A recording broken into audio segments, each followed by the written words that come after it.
morning.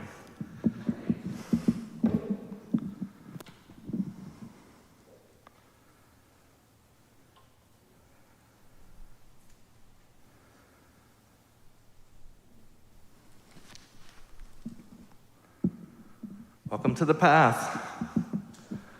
This is it, really. Our ultimate goal is to wake up, which is what Buddhahood means, to be fully awake.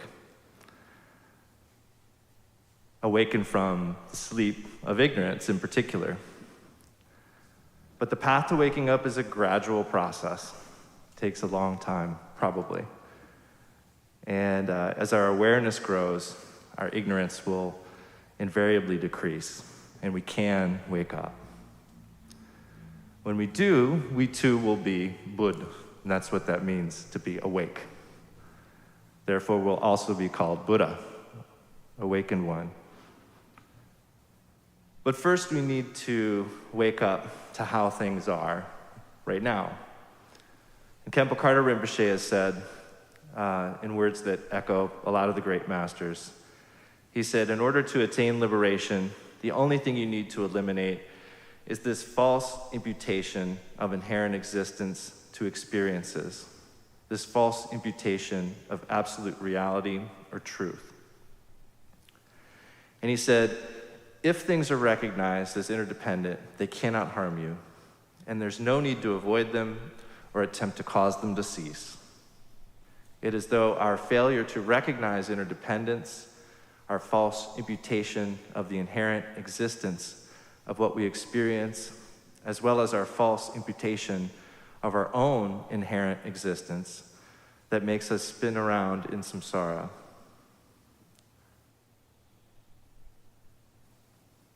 And he also said, we must come to realize that everything we experience is interdependent, like the images of a dream or the reflection in a mirror. And that experiences cannot and do not occur without the necessary causes and conditions. Nothing we experience, including ourselves, is an independent identity. That is the correct understanding of conventional reality, and that correct understanding will automatically diminish the false apprehension of inherent existence. So as Rinpoche said, we must come to realize that everything we experience is interdependent, like the images of a dream. That being the case, and us not being awakened just yet, how do we live the dream? So today we'll talk about one approach, which is doing no harm. Doing no harm is a way we can live the dream, a way we live happier, more awakened lives while here on the path, living in accord with our actual mode of existence as we gradually make our way towards full awakening. So recognizing that everything we experience is interdependent, like the images of a dream, what should we do or not do in response to this dream? How do we react to it? That's really what we'll be discussing. As always, I would encourage you to recall and utilize the 3 stages of practice: listening, contemplating, and meditation. Throughout the presentation, I'd encourage you to simply listen, meaning allow yourself to be open to new information. Simply be open and attentive. You may feel an urge to react to things I'm saying, and you can react in any number of ways, but there'll probably all be some sort of analysis or comparison or contemplation. And I'd encourage you, for your own benefit, to simply notice those reactions and return your attention to the flow of information. Then when we have time for questions at the end, but more importantly later tonight, tomorrow, and beyond, then I would encourage you to contemplate what you've heard today. Many of us have such an interest in thinking through things, analyzing and testing, and this is a very important step. But in order to accurately analyze something, we need the purest data possible. Information untainted by our own opinions, projections, and fears, etc. Hearing new information that's challenging or appealing or seemingly unimportant, like meeting with any situation at all that's challenging, appealing, or seemingly unimportant will undoubtedly trigger certain habitual strategies for us. Strategies that may seem to have some utility at some point in our lives, but then gradually they just became reactive tendencies, mindless impulse. So if you, like me, have a strong desire to analyze what you're hearing, I encourage you to treat the talk itself as your data collection time, with the understanding that you will absolutely use that data for the real analytical work that needs to be done, which is your own contemplation. But that contemplation should occur after the talk and beyond. That's when you need to do your own testing in your laboratory, as the Buddha himself implored us to do.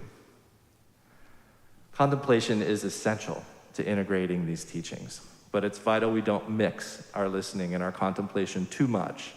A little bit's inevitable, but let's try to weight things towards openness and being fully present during a teaching, with the understanding that we will absolutely engage in contemplation afterwards. The contemplation is perhaps more important to our own development, but if we want to get the most out of it, we need to listen purely first. And then the most important step is meditation. We have to maintain some daily practice of meditation.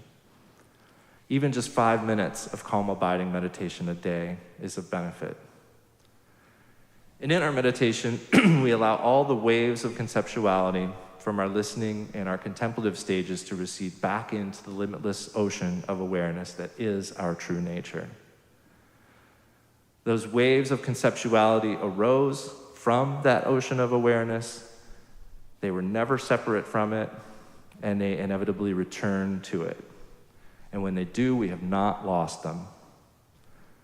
So in our meditation, we allow those waves of conceptuality to recede, resting our mind as we've been trained with no more engagement in analysis or contemplation. We simply allow our meditation to occur. We get out of the way and we let it happen.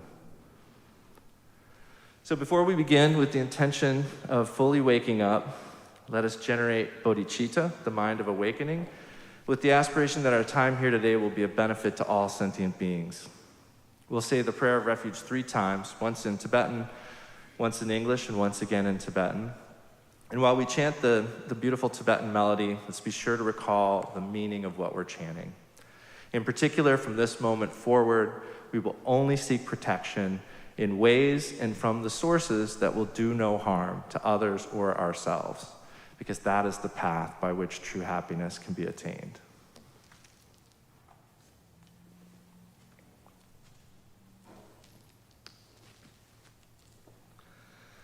O sanje chudan suki chudnamla janchu padu dagni kyapsuchi dagi jinso ki pe sunam drola penchi sangye drupasho. In the Buddha, the Dharma, and the assembly most excellent, I take refuge until I reach enlightenment. By the merit of generosity and other good deeds, may I achieve enlightenment for the sake of all beings.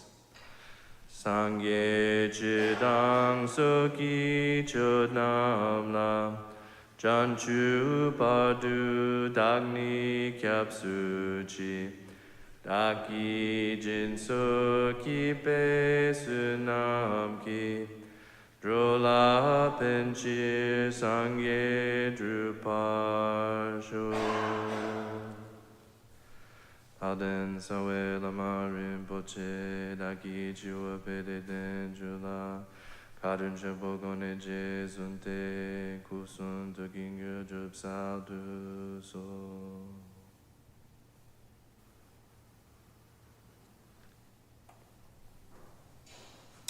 And let's start with just a couple minutes of meditation. So if you are familiar with shamatha, just practice some shamatha. If not, just place your attention gently on the breath. And as you notice thoughts and sounds and sensations enter your field of experience, just notice them and bring your attention back to the breath. And we'll do that for about 5 minutes.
Thinking of our life and the passage of time and our experience itself as being like a river is a common analogy.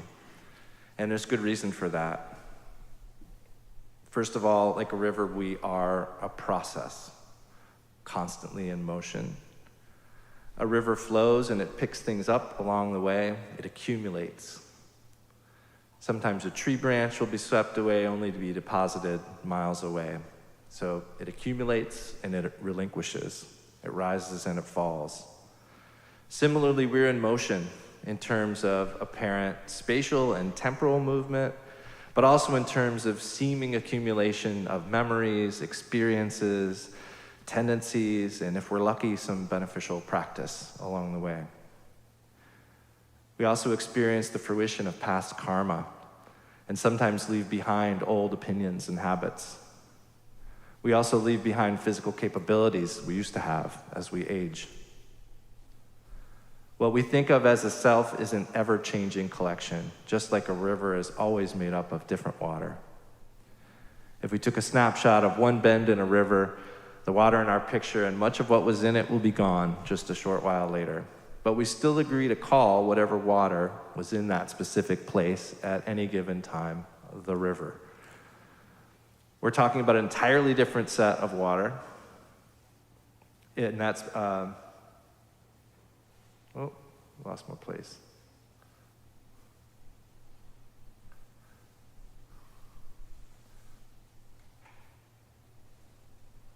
We're talking about an entirely different set of water, but we still find some basic utility in calling it a river. We give a single conceptual title to something that is an ever-changing collection because there is some usefulness in being able to talk about that particular kind of collection in that particular place. And it's a similar situation with each of us and who we and others think we are. Impermanence is the actual state of things. And in our own experience, that translates as uncertainty, an ever-present, though rarely noticed, sense of groundlessness. Even though it is the actual state of things, when we do unexpectedly meet with a strong sense of that groundlessness, a strong reminder of our actual state, the most common reaction is to resist it and to distract ourselves from it via acting out in some way or another or through actively repressing our emotions. And in those ways, we ignore our true nature and the true nature of everything. We put ourselves further to sleep in a moment when we have the greatest potential to wake up. Now, a talk like this is a little different because we usually come here expecting to hear about groundlessness.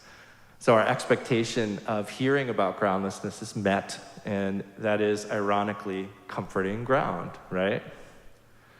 We've prepared ourselves for a mental journey into the concepts of non-conceptuality.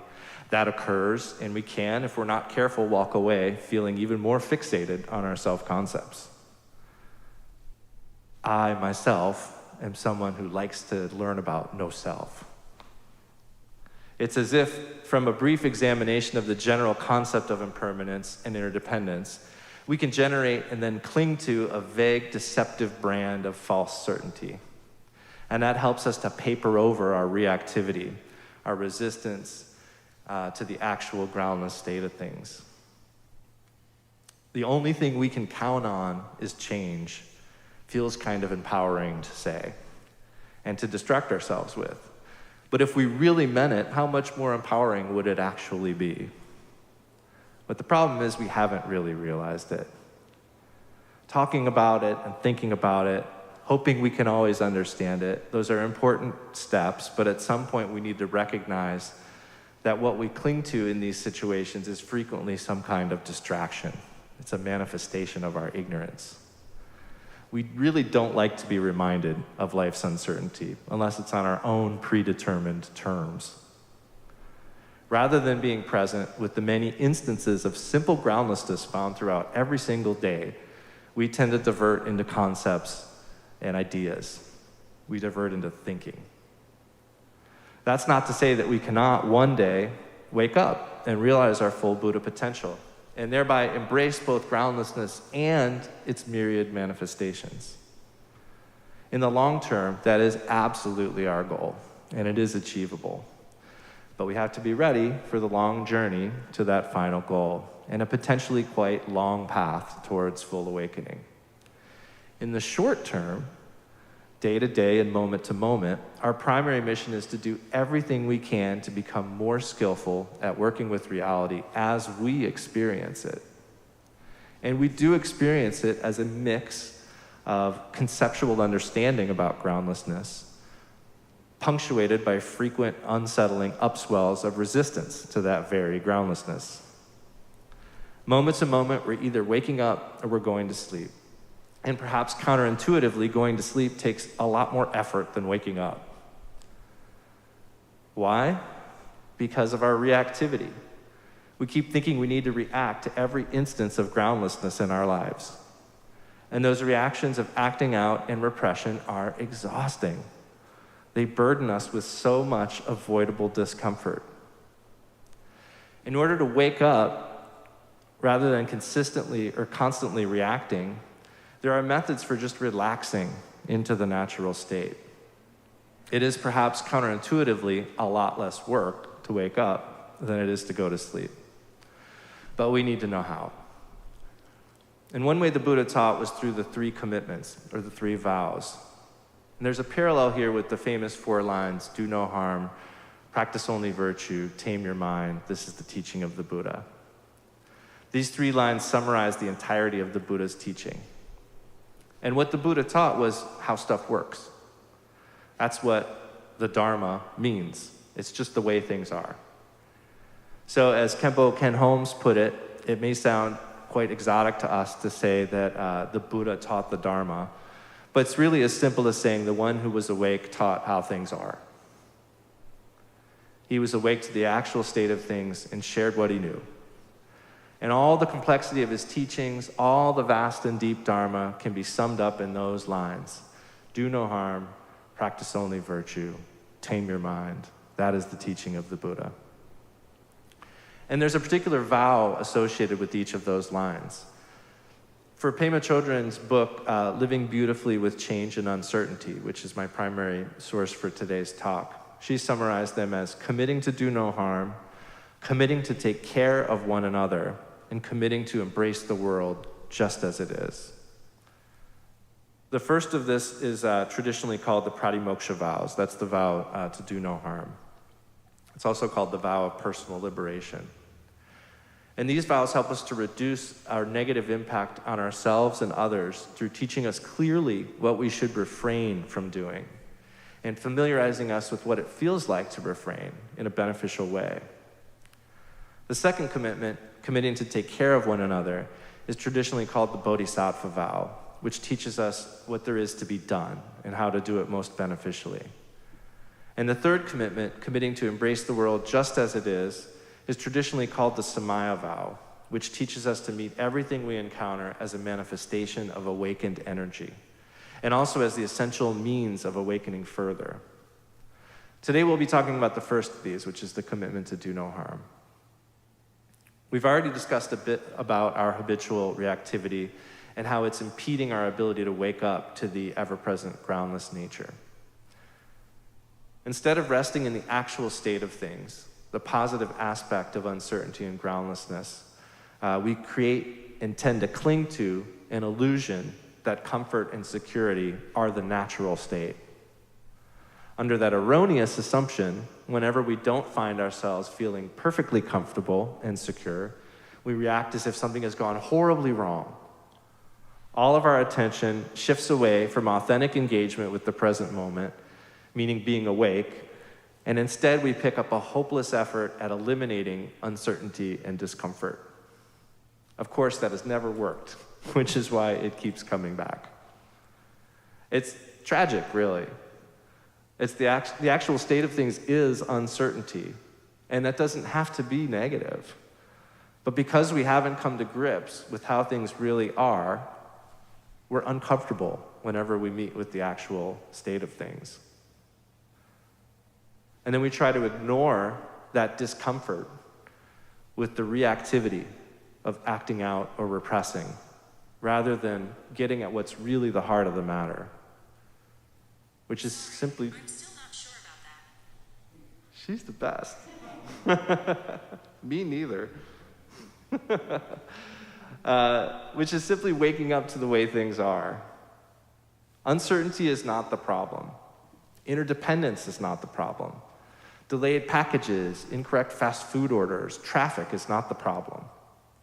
Our resistance to fundamental groundlessness is the problem. As I said earlier, many of us, myself included, have a strong desire to figure stuff out, to find the answers. We feel restless and uneasy until we've reassured ourselves that we've finally got it figured out. But we can never really say we have it all figured out. That feeling of, this is the answer, finally, is itself a distraction whenever we cling to it. When we do get that kind of a feeling, that can be what we call fundamentalism. It's manufacturing a conceptual monument, like an edifice, that we cling to as being the truth, even when it runs contrary to what's actually always a state of uncertainty. Fundamentalism comes from a fixed sense of identity, fixation to the idea that we are a certain kind of person. When such and such happens, I react such and such way. I'm justified in being upset because I don't like it when. I'm just the kind of person who doesn't like blank. When we're fixated on our identity, we become obsessed with rearranging our world to fit our creation, our illusion. And meditation is a vital part of dismantling our creation in a healthy way. It can be challenging because so much of our time up to now has been dedicated to the opposite, reinforcing our creation. Think about how much of your day, your activity, and your reactivity is dedicated to making the world complement your own illusion of a self. Through karma, habit, and repetition, we've trained ourselves to find challenges to our fixed identity unpleasant, and reinforcement of it pleasant. And that's a learned metric. It's not a universal truth. Think about the people you enjoy being around. If you think you're a nice person and you meet people that think you're a nice person, it's fun to be around those people. If you think you're a clear speaker and you meet people and they don't understand what you're saying, they don't get the meaning of what you're saying, not as nice to be around them. Doesn't fit with the fixed identity. Our feelings of discomfort when our identity is challenged, our name for that is Shenpa in Tibetan. And a Shenpa is a sense of getting hooked. It can be a physical sensation as well as a mental experience. And looking for that physical sensation is important in getting to know Shenpa. It can get triggered in an instant, like when we turn a corner and there's a traffic jam, or there's a dirty microwave in the office break room, construction next door when we're trying to do our meditation practice. Working with Shenpa can be a lot like the mindfulness practices which have been developed for pain management. In those methods, instead of trying to distract from the pain, we actually place our attention upon the pain. And these can be very effective methods. And the key is we don't get involved with the stories or the opinions about the pain. We simply open to the experience. And that's ironically been shown to have dramatic decrease in the perceived discomfort of pain. And we can work with Shenpa in the same way. When we feel some kind of disturbance to our comfort and security, an upheaval of strong energy, instead of retreating into distraction and stories, we can simply open ourselves to the sensation, the feeling. It can be challenging, but making a concerted effort to simply be with that felt sensation of Shenpa can rapidly transform our experience of it. It's difficult. This is a really difficult practice, but each time we even try, we loosen our fixation on self-identity and we lessen the momentum towards reactivity. And it can help us see that it was never really that energy itself that was the problem. It was our stories about it. The problem wasn't even so much our getting hooked as it was our staying hooked.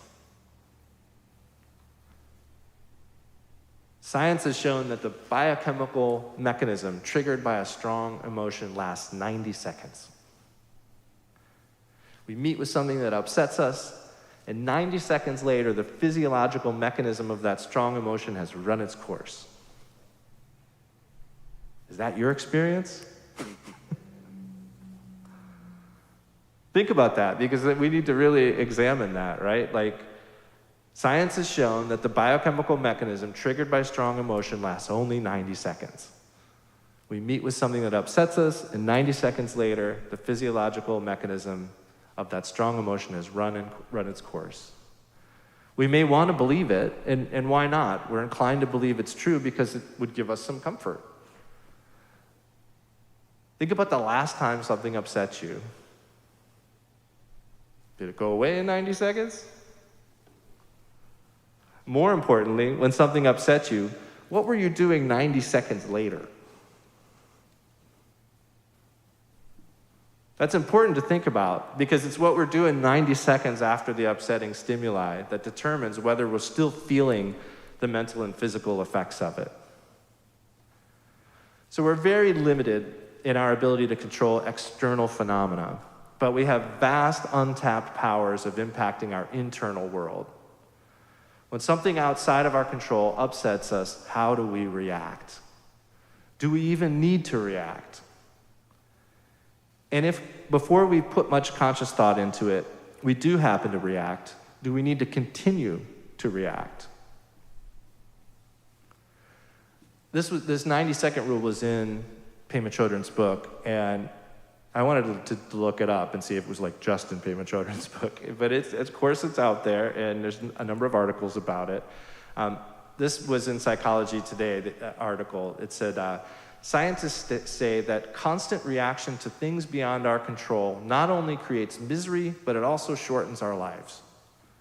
Chronic reactivity creates a stressful biochemical boomerang that weakens the immune system and increases the likelihood of a heart attack or a stroke.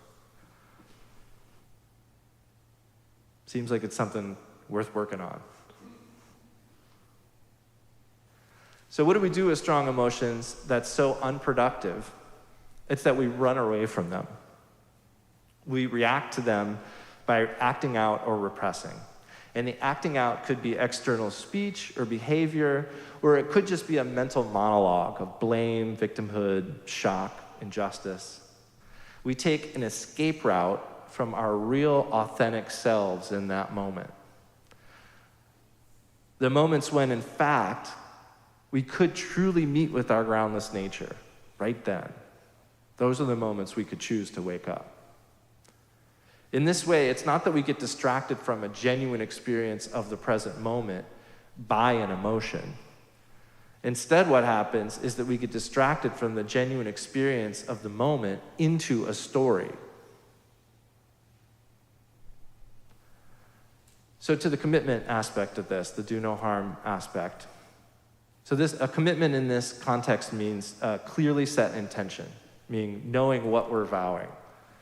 And this helps us to interrupt blind reactivity, forcing us to think. That's an essential step on the path to be fully awake. The commitment to do no harm is traditionally made with the pratimoksha vows, or the vow of personal liberation. This frees from the suffering of resisting our actual situation, groundlessness.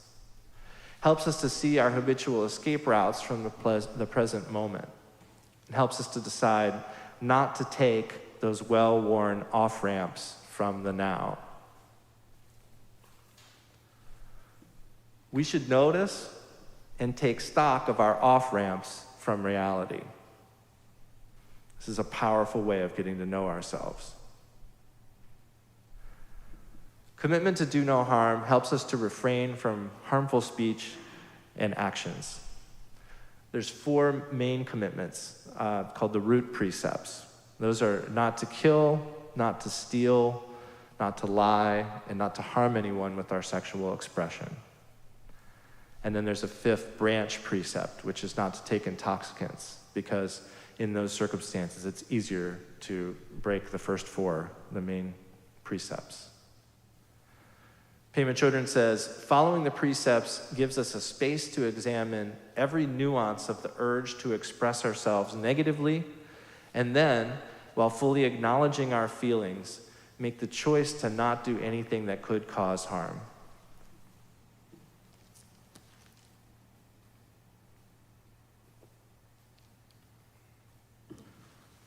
Both acting out and repression can be harmful to ourselves and others.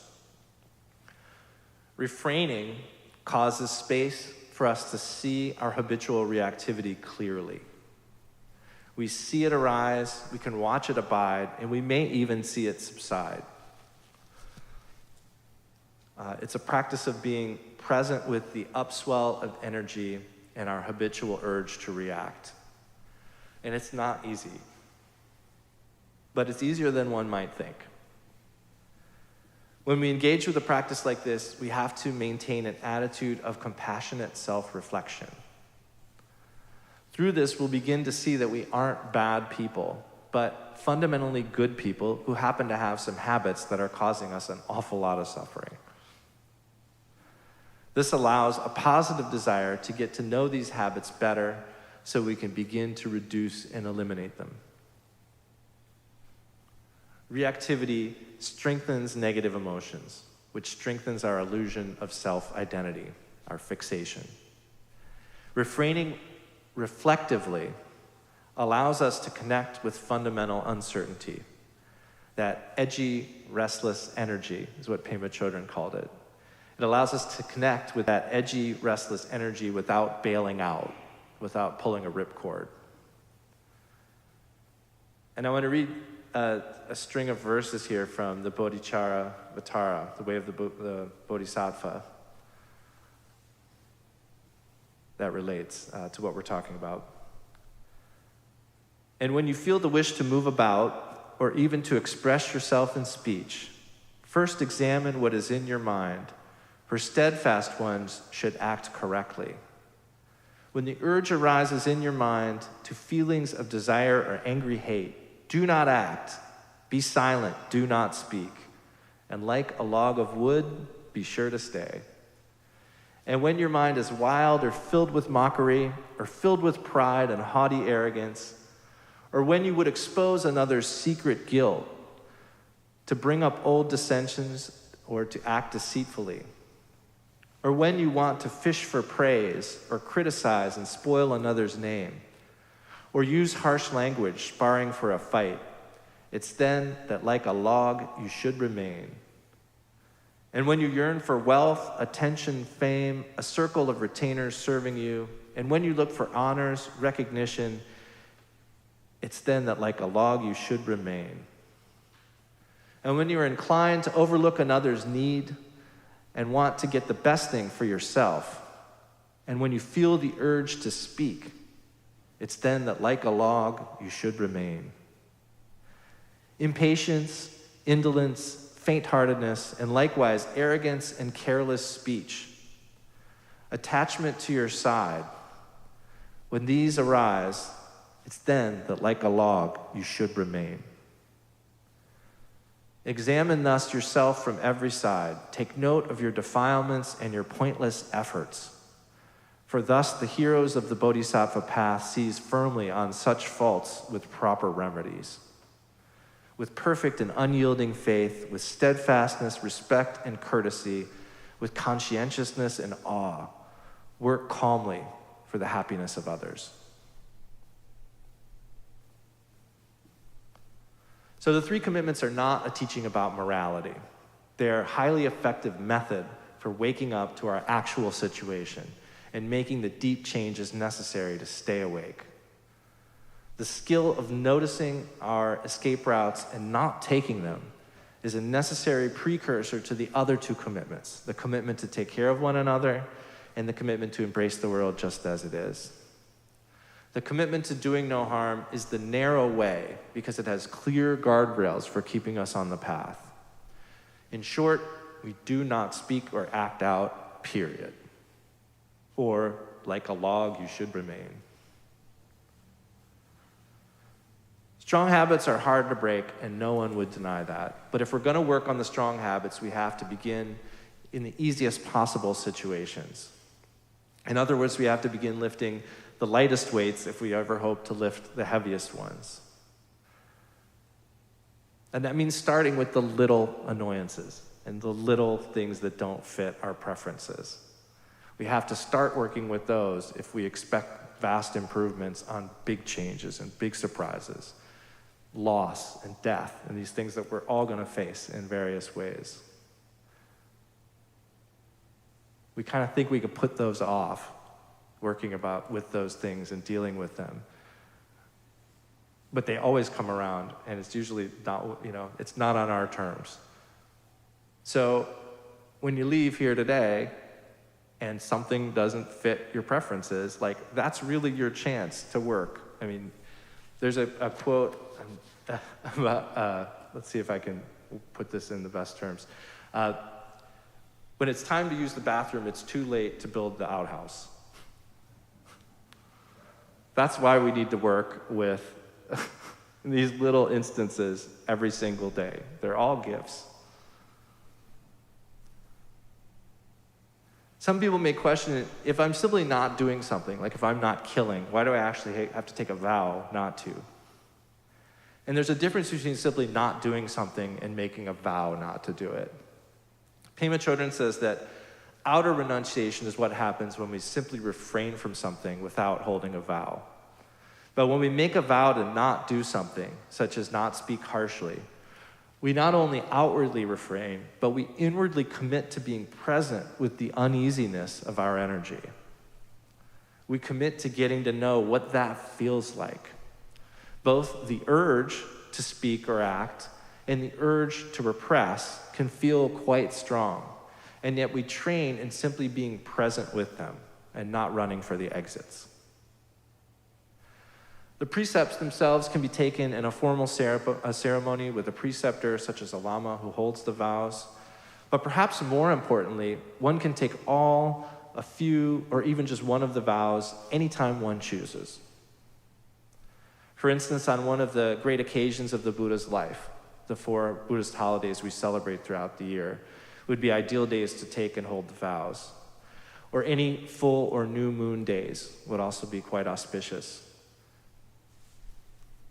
But any day is a good day to practice with some of these vows. Or perhaps you'd like to try a week. Any engagement at all with these vows is good practice, and I encourage you to try them on yourself in whatever way you think you're capable. Being certain to engage in both the outer renunciation, prescribed by whichever precept you choose, and the inner renunciation of committing to stay present with how you feel and how that feels to refrain.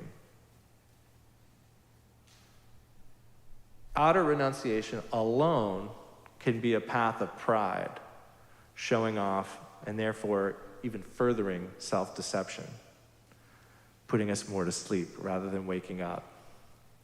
That's why it's so important that we commit to doing the inner work that goes along with outer renunciation. So our renunciation actually has more power when we feel the pull towards speaking or acting out. Think of a situation where you really wanted to speak or act out. And maybe you even did. But with the feeling of that situation in mind, try to simply be present with the idea of refraining from acting. Don't bury the feeling or repress it. Just examine it.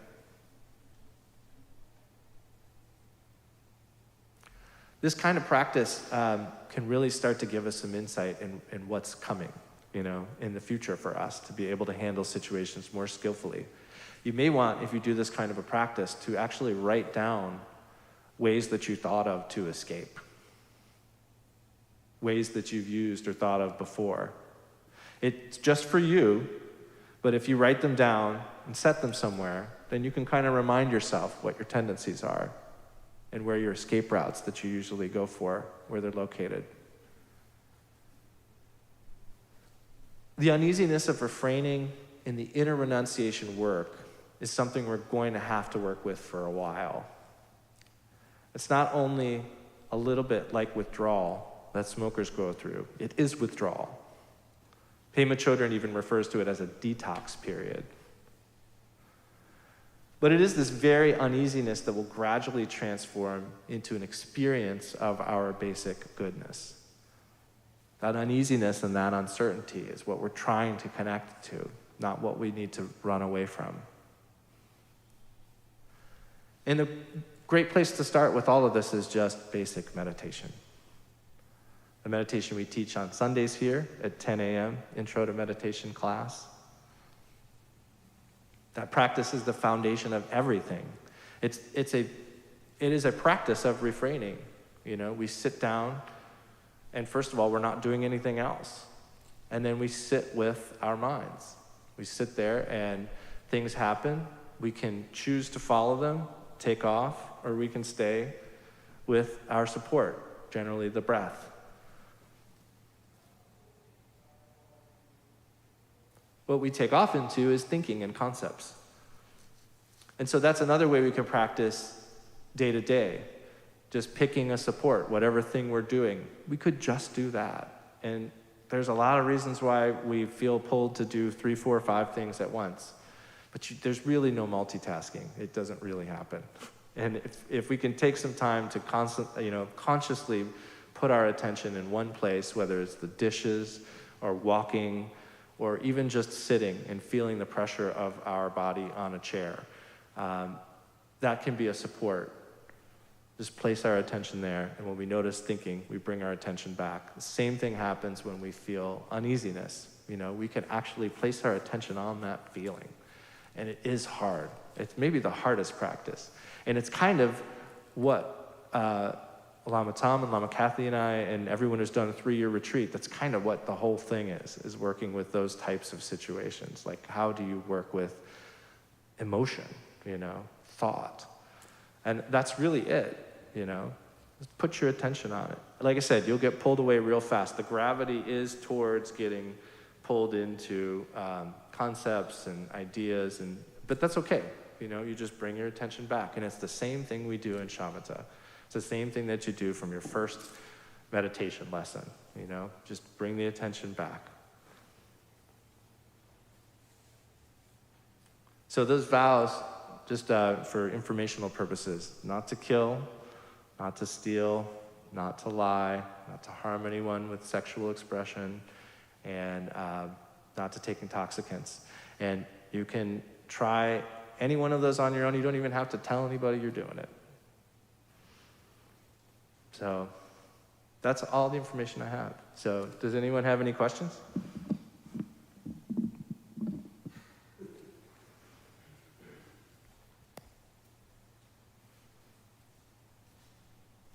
Hi. Hi.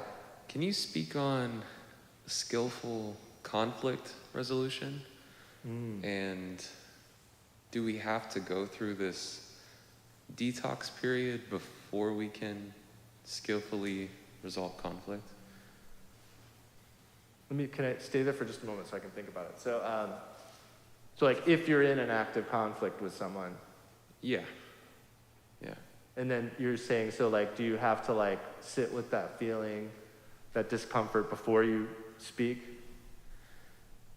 Yeah, I guess when I'm imagining it, it may be an awkward conversation if you take. May what? It may be an awkward conversation if you pause to say what you really feel. So. Well, now I've got something to say. That's good. So I think that's real. The pause is such a good thing. Like, okay. And I think that is, a really simple practice right away is noticing that, like, when you really feel like you have to say something, that's probably not a good time to say anything.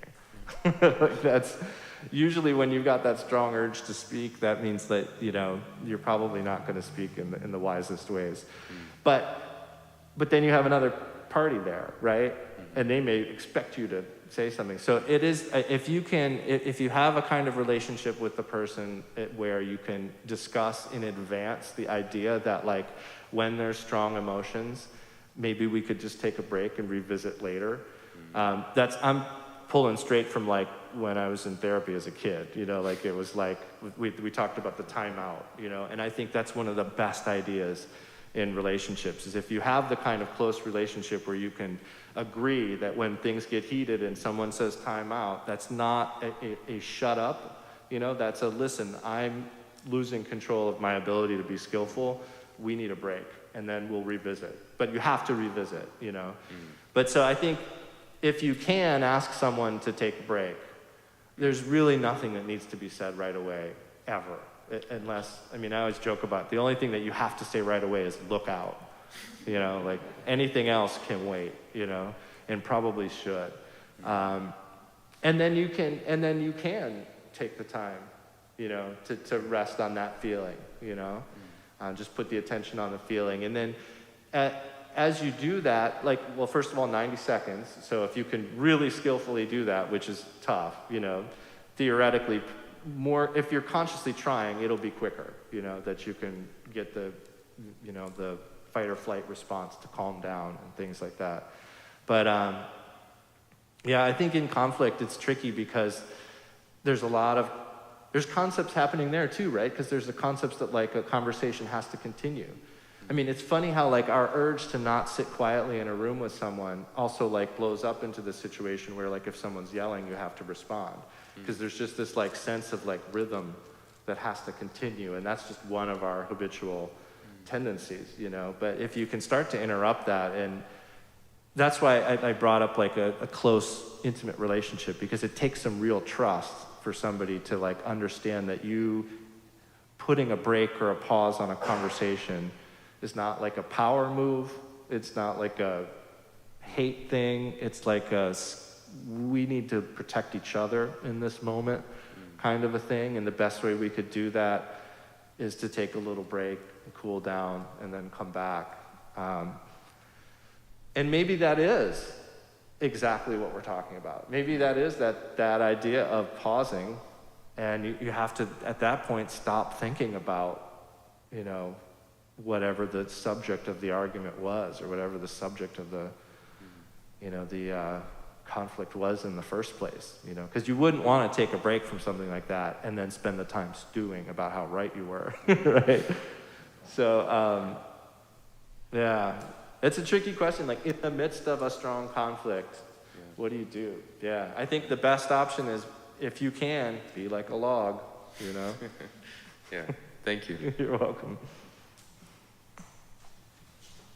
Good morning. Good morning. I just have a couple comments. One, my first teacher, Lama, during one of his teachings, he stopped and he said, I don't really want you to believe what I'm saying. I want you to remember it for future contemplation and for recognizing it when you have that experience sometime in the future.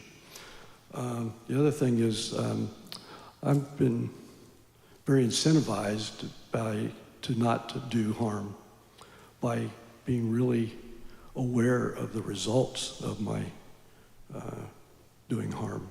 Both the immediate feeling that I had when that happened, but also to kind of watch. And it really requires a lot of honesty with oneself to accept the responsibility for what befalls me as a result of that harm that I did. So once I learned to be aware of these things happening and to be aware of my role in them happening, it really, really, really improved my motivation for not doing harm. So, but that's, you know, it takes a long, like you said, you know, a lot of meditation to become sensitized enough to the present moment to appreciate these things unfolding in my life. So, yeah, that's okay, thanks. Thank you. Yeah, sure. Yeah, I mean, that to say a little bit about that too, I mean, discomfort's tricky, right? And our habits are tricky. Like, we don't like being around discomfort, and so much of the good things that we could do for ourselves are a little uncomfortable, you know? I mean, just basic stuff like eating right and exercising, you know, like those are great examples, but it's the same thing with like not, you know, trying to act out of ego. Someone says something, it rubs you a little wrong, like you don't have to react, but that same discomfort, is kind of the thing. Like we kind of on some conceptual level know what would help us, but we get wrapped up with this discomfort. We give it so much power. And an interesting concept is that the more we try to maintain our comfort, the smaller a zone we can actually be comfortable in. We actually shrink the amount of space in which we can be comfortable the more time we spend being comfortable. We get more specific in our needs and our desires and our requirements, So Pema Chodron has a really great diagram with like 3 concentric circles, and she calls the middle one the comfort zone, and the one outside that the learning zone, and the one outside that the excessive risk zone. And the idea is that we want to spend as much time as possible in the learning zone. But the reason there's 3 zones here is because sometimes we do need to honor our need to get back to our comfort zone. Like we all have like a certain capability of where we're at, and we need to be pushing that capability. But if we stay in that learning zone too long, we can get into the excessive risk zone, where things could not be productive anymore. So we need to start to become aware of when we're just chilling, in the comfort zone, or when we've strayed into that excessive risk zone. But in any case, we should be trying to stay outside of our comfort zone just a bit, because again, like that's the small weights that we're lifting for when the big ones come along and we have to pick those up. Like we need to get as much practice as possible in every possible way. And really simple advice on the commitments is a good way to work with that. Another thing is just try to do stuff different. It sounds so silly, but like use a different cup in the morning, drive a different way to work. Like there's all these little simple ways that we can start to push outside our comfort zone. And then each little one of those things we do makes it easy to do more. And then we can also start to get creative. And then it becomes like a game. It can actually be fun, So, I think that related to what Tim was saying, we do need to know the results of what we're doing. But there's simple ways to work with just getting ready for when those circumstances arise, Any other questions?